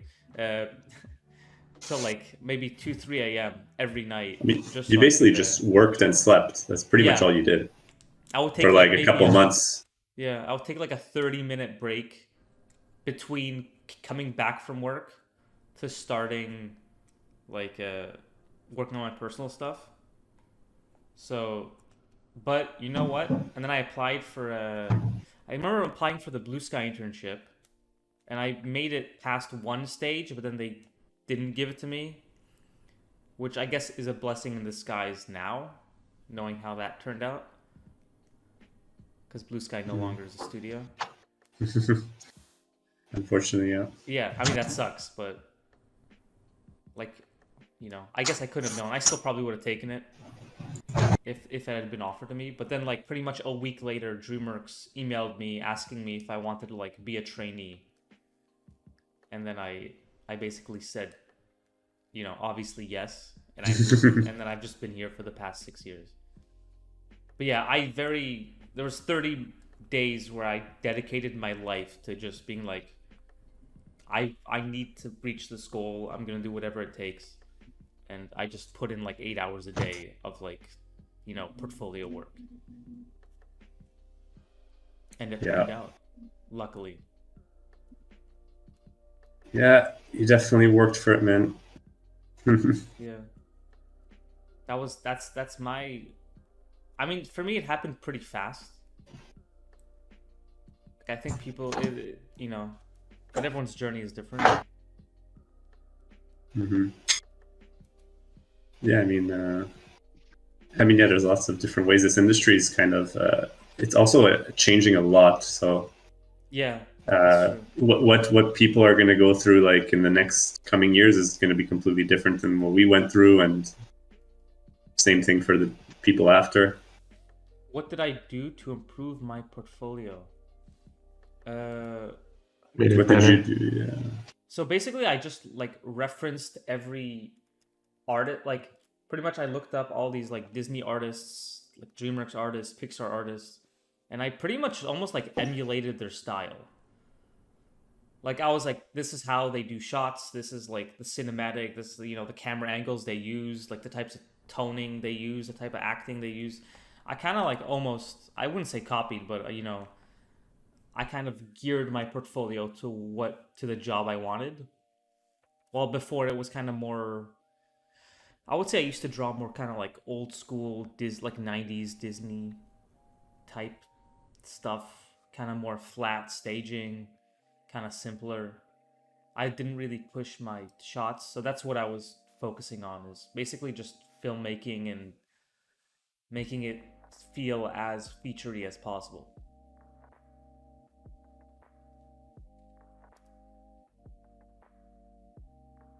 And I think a lot of that is, just pick artists you like and, be inspired by them. Because there's a difference between like, there's people who like, you see their portfolios and they're clearly geared to work on something like Steven Universe or like, Amphibia, those kind of shows. Like, you can feel it in the way they draw, and that's what they love to do. So I knew that like, if I wanted to work in feature, I would have to show that that's the kind of stuff I'd liked. All right. Daco has 3 questions for all 3 of you. What project you worked on are you the most proud about? What's your favorite animation moment, be it feature, TV, anime, short? And 3, if you could choose to work on any project, any adaptation, remake, personal project, or whatever, without having to consider money or audience reception, what would you choose? Huh. All right. Who wants to go first? I mean, yeah, I think the first one we can go pretty quick. David, well, I think you said it already, David, right? Mario. What project you worked on that you're most proud about? Yeah, it would definitely have to be the Mario movie. Like I was saying, when that was announced, I said I would really like to work on that, and it was cool to actually get the opportunity to. So that one definitely. Okay. I guess yours, Andres. Yeah, I mean, Is it Sergeant Stubby? Yeah, it was Sergeant Stubby. You figured it out. Yeah. Yeah. No, I mean, of course, Arcane. Really like. I mean, other projects I worked on were super cool, super fun. I learned, and I loved learning a lot, so I enjoyed them. But with Arcane, it was kind of, obviously the quality of work, but and loving the story. But I think it was also being able to really feel like I had the time and to put in the quality to express the art I wanted to, and into something that I genuinely liked. Whereas other projects I wouldn't necessarily like watching, but enjoyed working on. Yeah, I feel so. For me, Spirit Untamed was one that I was proud of the work I did on it, because I got to like write a bunch of stuff and write a bunch of jokes and scenes. But I don't think it was my favorite to watch necessarily, even though I liked the movie. So for me, I think maybe Abominable. I really loved working on it. I thought the movie was like very nice and pleasant. Yeah, it and looks I very loved the nice. style of it. And I came in right at the end, so I got a lot of my like sequences in like straight away. So for me, I guess Abominable would be the. I mean, I can't speak for the future now, but because I've worked on a bunch of stuff since then that has not been announced. Yeah, I think out of announced stuff, it's Abominable. All right, what is your favorite animation moment? So, animation moment, is that like TV feature? So is that like a piece of content? Like our favorite animation? Well, it says be it feature, TV, anime, short, so I guess anything. Yeah. Oh What's your wow, that's a favorite tough animation? one. Not even a movie, like, or show. It has to be like a moment. I don't know what mine is actually. It's the first time Goku turned Super Saiyan. Yeah. That's. I knew Not it had to even be a joking. Dragon Ball one for you. Yeah. I mean, that's why you got into animation, right? That's what you told me. Oh, is it? Is it Yeah. Dragon Ball Z? Because when I was a kid, I don't know, I mean, every 12-year-old kid thinks people beating each other up and turning Super Saiyan stuff is awesome. So I just drew Dragon Ball Z characters, and I was like, I want to do this for a job. Hey, I thought it was But awesome too. ironically, after getting into animation, I'm not really interested into it much anymore. Like, there's Dragon Ball Super, and I tried watching it and I didn't like it. Hey, there's a lot of better animes out there now. Yeah. True. All right, Avoid B said, I'm so excited to go to the theater again and scream, yo, I know that person. Hey, Gilman's. Sorry, Ruby Gilman, Teenage Kraken. It'll be out soon. Sorry, the name changed. I keep forgetting. Abominable's yeah. Great? Oh yeah, Ghost Kid. All right. Damn right. Andres, what's your favorite moment? I mean, mine. I wouldn't say it's from my childhood. Actually, I would say it's when I was a bit older. But for me, it's the fight in Avatar: The Last Airbender when Zuko faces Azula. Oh, that's a good Like, one. for me, that's the peak fight, and I think most people would agree. But also because it's like the emotion behind it, but also like just the music together with like the animation and everything. Like me, I watch the whole show. Like I love watching the whole show, but me, I watch it for that moment. When it gets to that music and to that music playing, like my heart just like shatters. That is a really good scene. Mine's when Poe says skadoosh.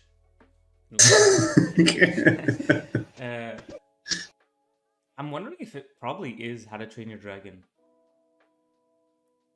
Like when he first meets, when he first rescues Toothless, and that whole like forbidden friendship scene. Oh yeah. For some reason that one keeps popping up in my mind, so I'm just gonna say that one. Other than that, I probably would have said like some scene from Your Name. Yeah, up everything until. Because I think that'd be my favorite animated film, but in terms of like a singular moment, probably that one.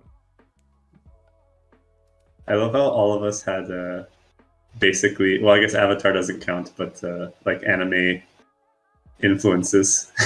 Yeah, I think honestly, this whole generation is like anime influenced, like to the max. Yeah. Yeah, yeah, a lot Even for sure. Even if they won't admit it, they are.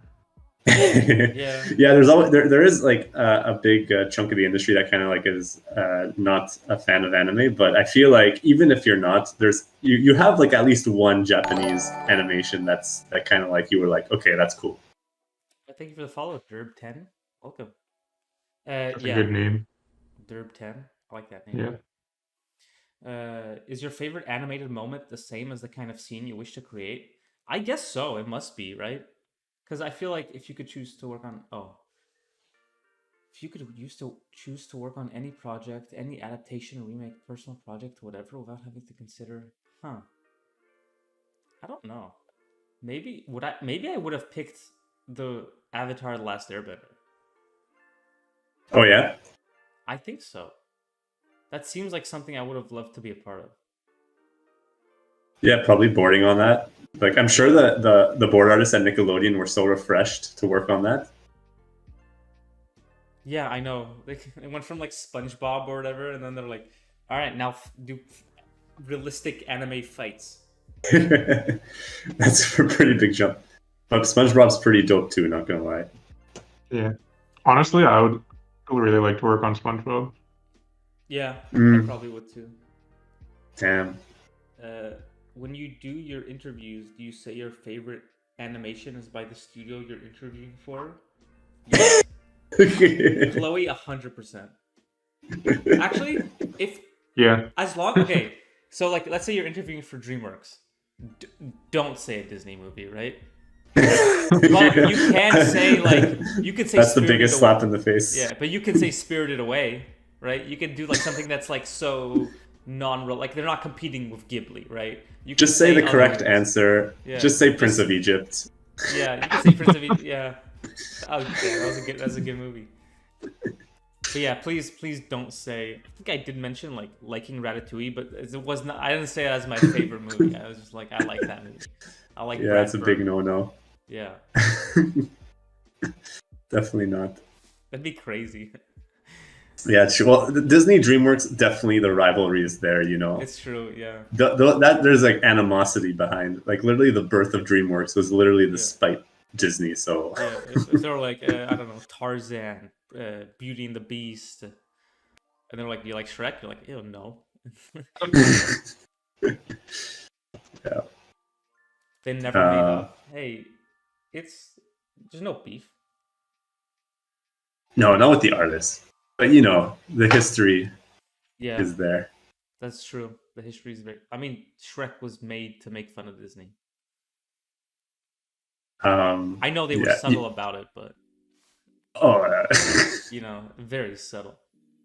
you know, Steve told me. I mean, I don't know. I mean, he didn't know. Sorry, Steve is he was one of the leads we worked with. Actually, he's back at DreamWorks now. But he was saying, like, I don't know how true this is, but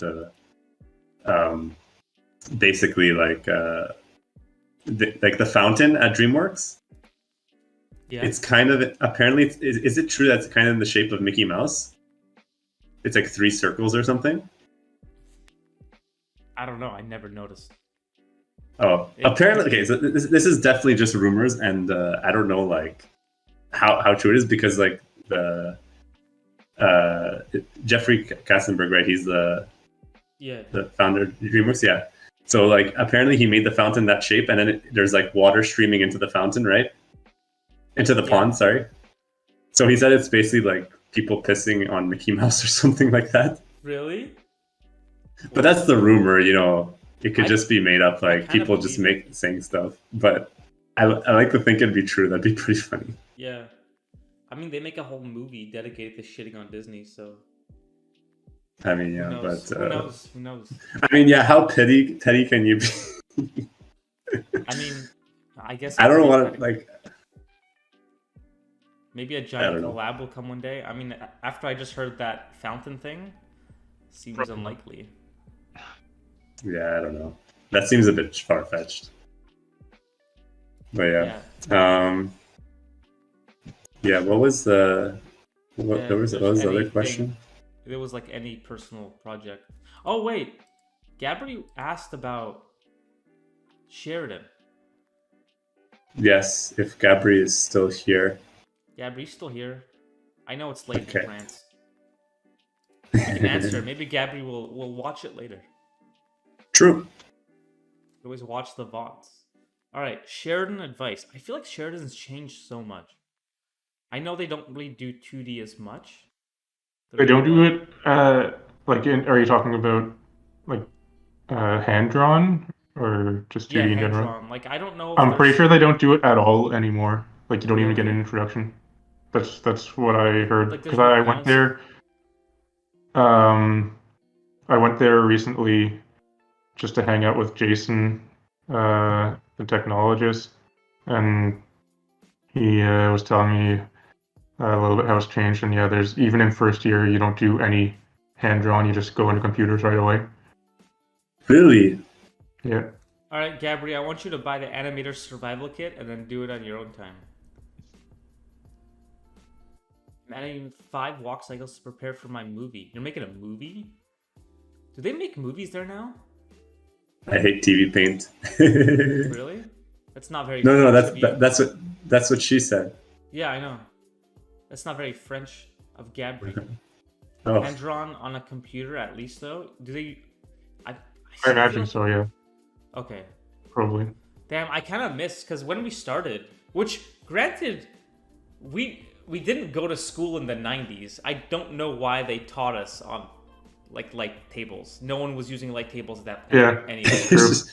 It was a that was a weird bit. thing yeah, but it was really fun, like flipping it and drawing the circles and like the S and C curves. Yeah. Yeah, that. I mean, it was cool, but I mean, yeah, maybe not practical for the current industry. How many people do you know from Sheridan that you work with now? I think there's quite a bit of Sheridan people at DreamWorks, at least. From my year, not that many. But I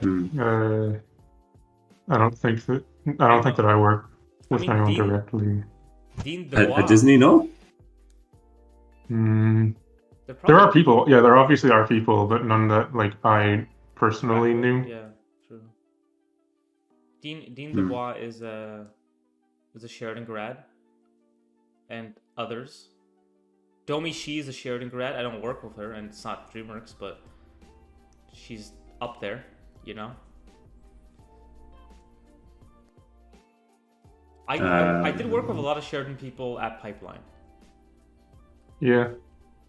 Like probably I would say 80% of Pipeline was Sheridan grads. I feel like if any of us were working at one of the Vancouver studios, there would be a lot more. Yeah, probably. A lot of people left for Vancouver. I mean, in Montreal, I of worked with a lot of Sheridan people. Like a lot of, they were around, but not in France. At least there's not a single Sheridan person in France. Oh, probably in France in general. Yeah, there's David. Oh yeah, that's true. and Rebecca, were you guys top of your class? What? I would say no. Top of our, I mean, there were some super good people in our. I was pretty middle of the pack. I think I got a lot of my appeal and drawing ability after I graduated. I think you were above half. I think you were in the me. I was definitely at the beginning. I was like bottom of the barrel. Like I was one of the worst. Definitely. What about worse? No, you.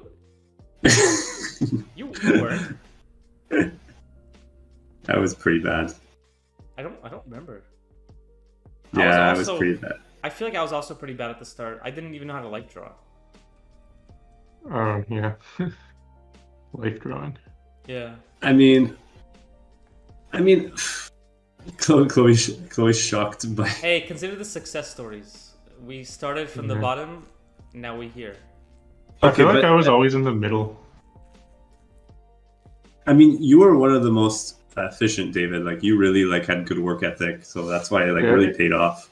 In terms of artistic ability, I was just always in the middle of the pack, but for efficiency and employability and whatnot, I would say I was probably top of the class in that regard. That's how people would describe me. You're like Rock Lee from Naruto, a genius of hard work, where you're just on the hustle. You grinded and it paid off.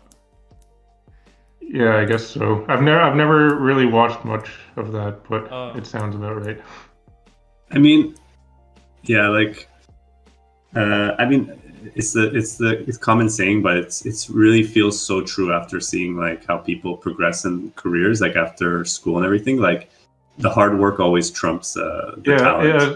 It's interesting that the people in school that are the hot shots that everyone looks up to, now they're just the same as everyone else, basically.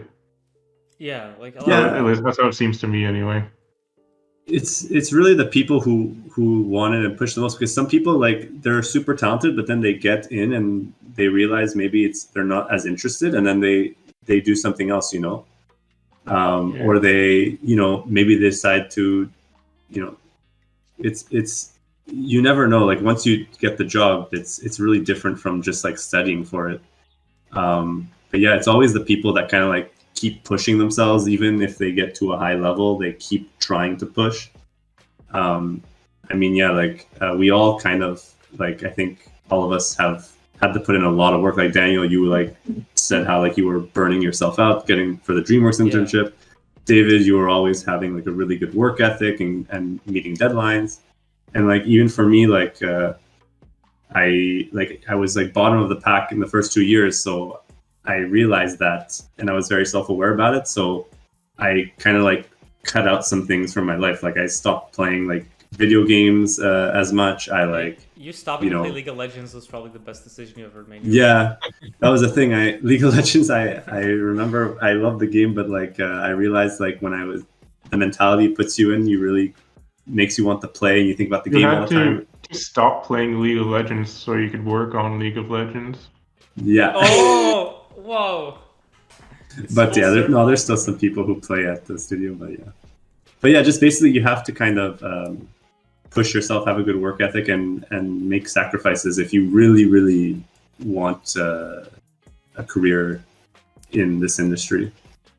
I mean, you don't have to always push yourself like crazy, but the more you push yourself and the more effort you put in, you're going to get rewarded for it. Even like the people I work with now, like the ones who are improving the most and doing the best are the ones who just put in like the most work and have a good workflow and all that stuff. Yeah. Would you guys say that you could trump luck with hard work? Like, do you guys think there's enough hard work you could do out there? Yeah. Luck isn't a factor? Luck will always be a factor, but like you can get, I like to think anyway, that you can get where you want to be through hard work.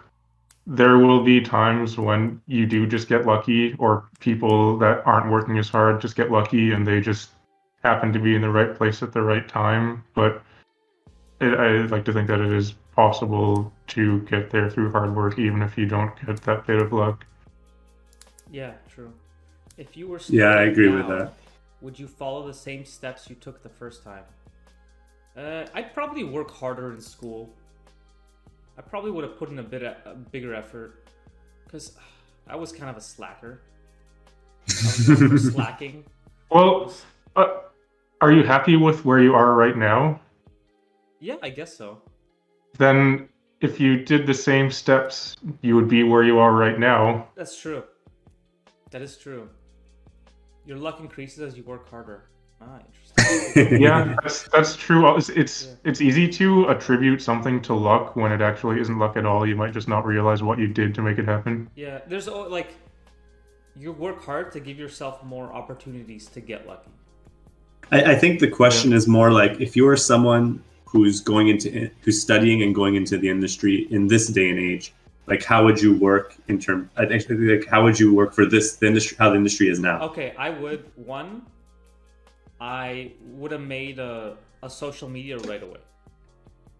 Yes.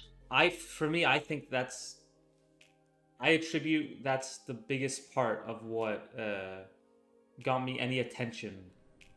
Because being inside now, seeing people's applications, like, not necessarily kind of falling by the wayside or whatever, like, you need people to know who you are.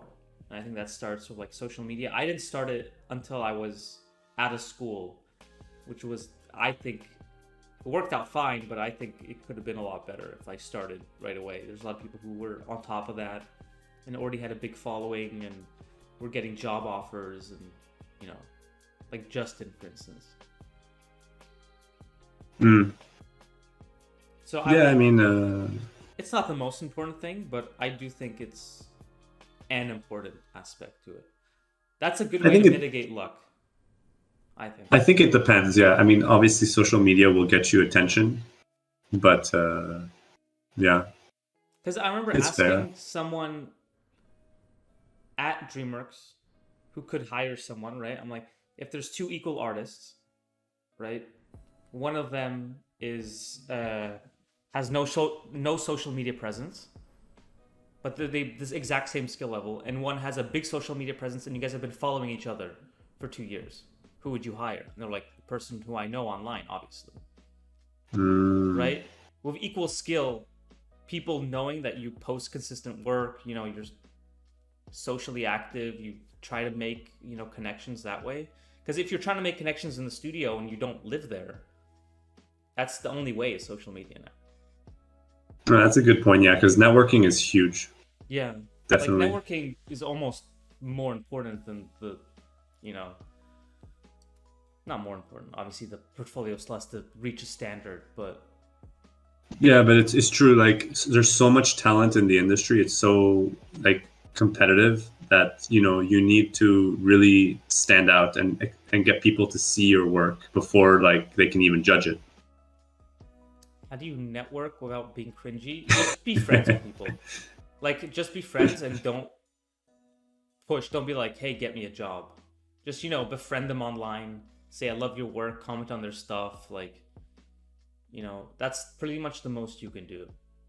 Obviously, if you're friends with someone and you've talked with someone, you could probably be like, hey, do you know any recruiters or whatever? Put my name in. Yeah, like even if someone is really good and they're high up in a studio or something, people still like receiving compliments. So even if you just find their art and be like, hey, this is really good, it's a way to connect with them. That it's like a positive connection. Yeah.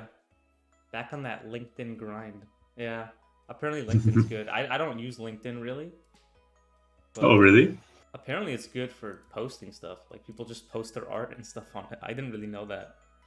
I like it more for just following, because like all the recruiters are on there. So like sometimes, like so many times on LinkedIn, I've just seen job posts without even trying. I just open it and there's like job posts, or I get a notification about a job post, and it's like so easy. It's like I don't even have to try to search the internet for job posts. Stumble into jobs. Yeah. Like if you just follow the studio pages, like it just comes to you. That was how I saw that Disney was hiring, was on LinkedIn, and like I've spoken with lots of recruiters and stuff on LinkedIn, so it does seem like a valuable resource to me. Yeah, true. Do any of you guys post on LinkedIn? I don't think I've ever posted anything other than like updating my info. Yeah, basically the only thing I post my a reel, so like people can see my work and it goes around, and then I just maybe I'll share like friends stuff, like recently, like Omar posted about looking for work, so I shared his post, you know, so it gets more views. Oh, I see. Yeah, that's good. Signal booster. Yeah, but not too much. You know, I like it more just for news. And I've been able to start following other story artists on a similar level as me, which is a bit hard on other places since they're dying. You mean like social medias are dying? Story artists? Or... Yeah, there's a bit of collapse on like the story artist building. I assume it's like the social media, like Instagram's dying, Twitter's dying. Yeah. I think Twitter kind of is. Twitter blocked my drawing because it was a life drawing. They blocked it. Really? Yeah. But like Twitter always has like really like you know, nudity and stuff like that. I don't. They put a warning on it. They put a warning on it, which. Oh, it's just a warning, or they blocked it? It's a warning, but like I feel like that's already pretty bad. For like art, isn't that weird? Yeah, for art, it's a bit. It's just a little circle. Is it possible that there's somebody that just wanted to get you a warning that could report it? No, because it happened right away. I just posted it, and like a second later, it was there. They had like some kind of algorithm to scan for nipples. female You presenter. gotta be more subtle with your nips then. Yeah, I didn't know. I thought it'd be fine. I posted a nipple like 2 days before that, and it was fine. I don't think I ever saw many figure drawings on Twitter. Yeah, I might be the only one that posts figure drawings on Twitter, to be honest. Might be a unique experience. I'm pretty sure I've seen other artists post life drawings. Yeah. I'm sure there are. But it's probably not common. Maybe Grizz and Norm. Alright, let's at 2:30 I guess we'll call it. You guys are okay with that? Okay. I'm not doing anything else. Yeah.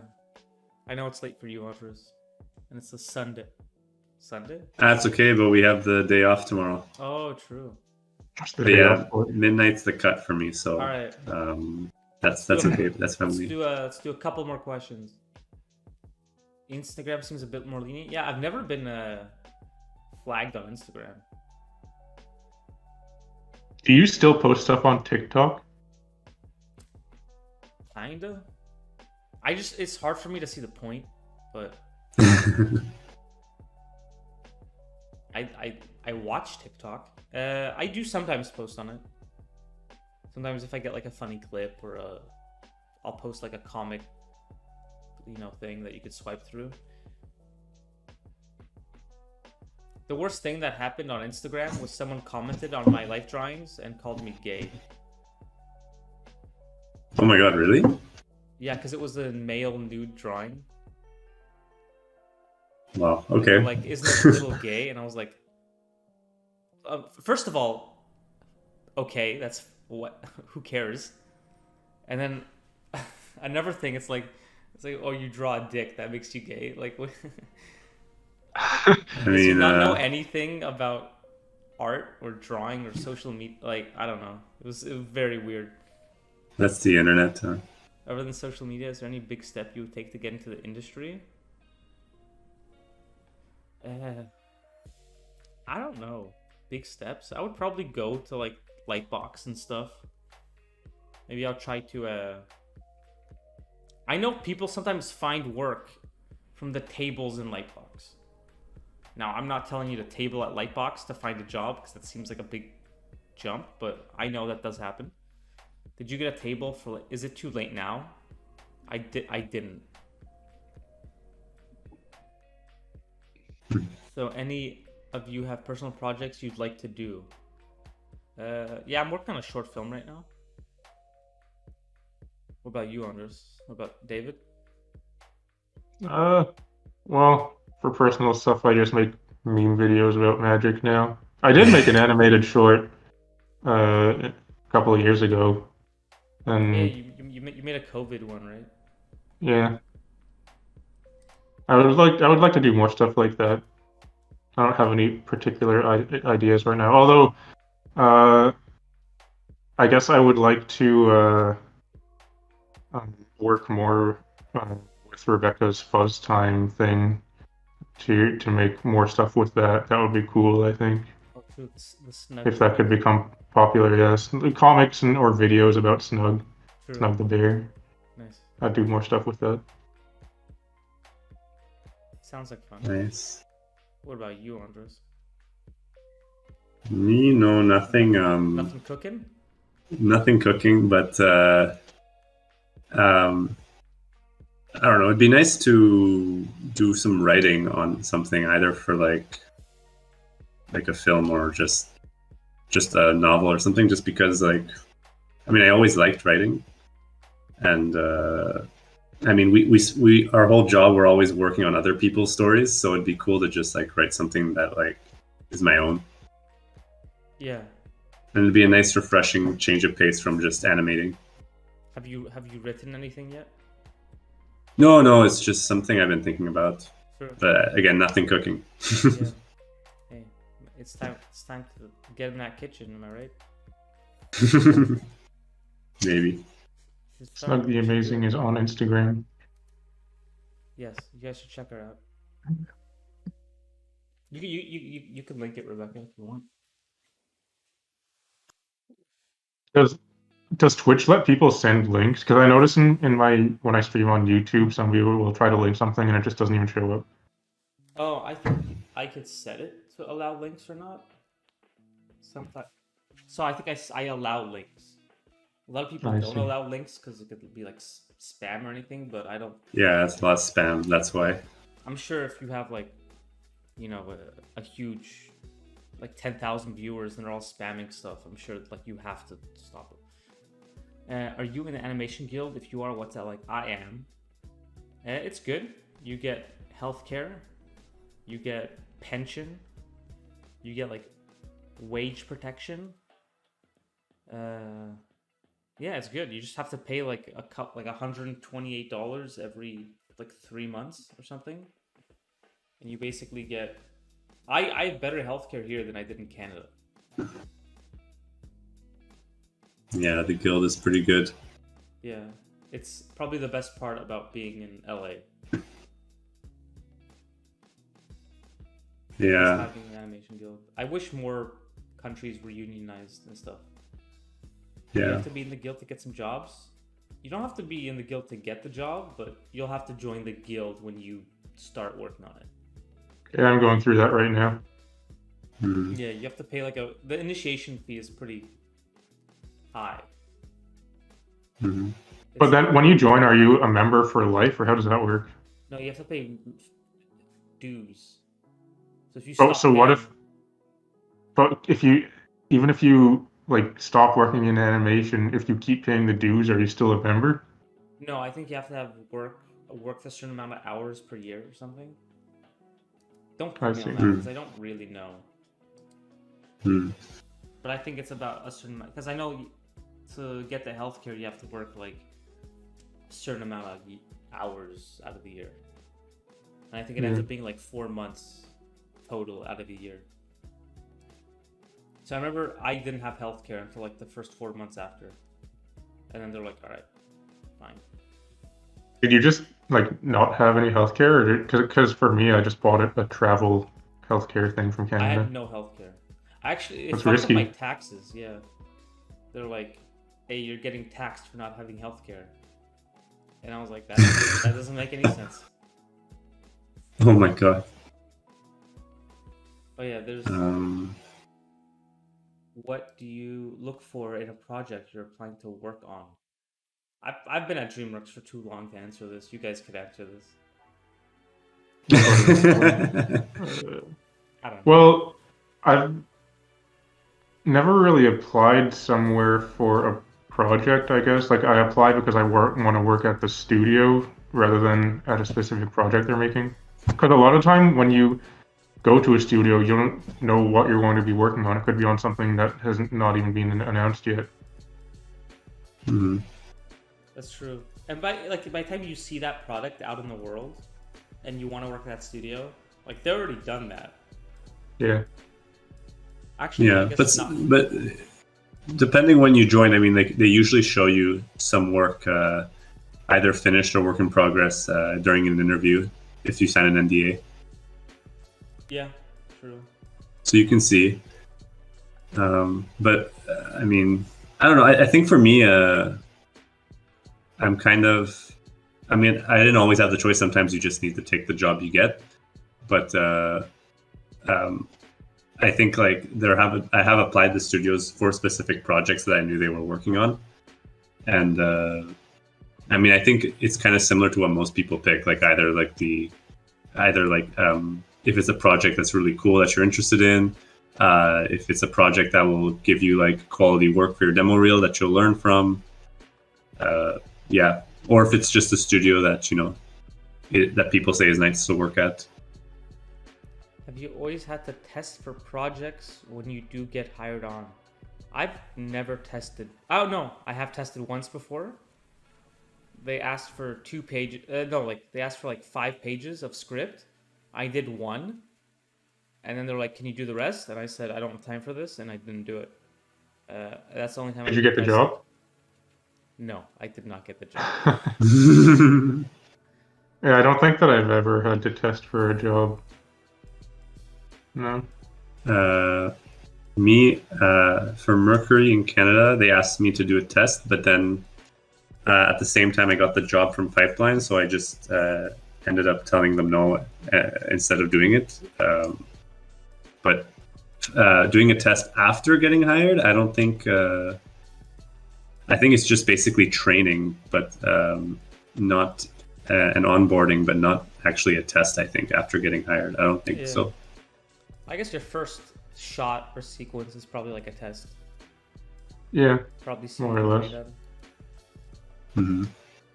To an extent, they're not gonna fire you if you do your first sequence isn't amazing. Also, some places have a probationary period. Yeah. Of, I don't know, maybe like a few months or something, where I guess they can just fire you for whatever reason if they feel like it. So that's kind of like being tested. Which is crazy because studios can still fire you for whatever reason. Yeah, it seemed weird. Like what I've felt like having a set up probationary period is redundant because it was just contract work anyway, unless you happen to get hired on as a full-time employee. But during the probation period, if they fire you, there's no like they don't get there's no like severance or anything, right? Isn't that the point? You get severance now if you get fired? I don't think I would get severance. Yeah, I don't think you do. But isn't there like something like they have to? No. You get paid something or no? No, I think if you got fired, you're just out on the street in 2 weeks or whatever. How many times have you been rejected or fired? I've been rejected many times. I've never been fired though. Yeah, well, I feel like it's very rare for someone to get fired, but it's quite common to get laid off because of the nature of how the industry works. Yeah, laid off is just when they have no more work and they're like, all right, you're done now. Fired, I don't think I've seen many people just be like, you're too bad for this, like, get out. Yeah. It's always like... It does. I think that I have seen it like at least once or twice, but it's very rare. Yeah. It's kind of the same as like seeing someone like fail in school. Like you have to almost try to actively fail. If you just do the work, you know, I mean, you'll get by. it could be for like other reasons, right? Like I have seen people been asked to leave, like basically fired, like maybe once or twice, but like just because it was more for like kind of personal issues with employees and stuff like that. Yeah.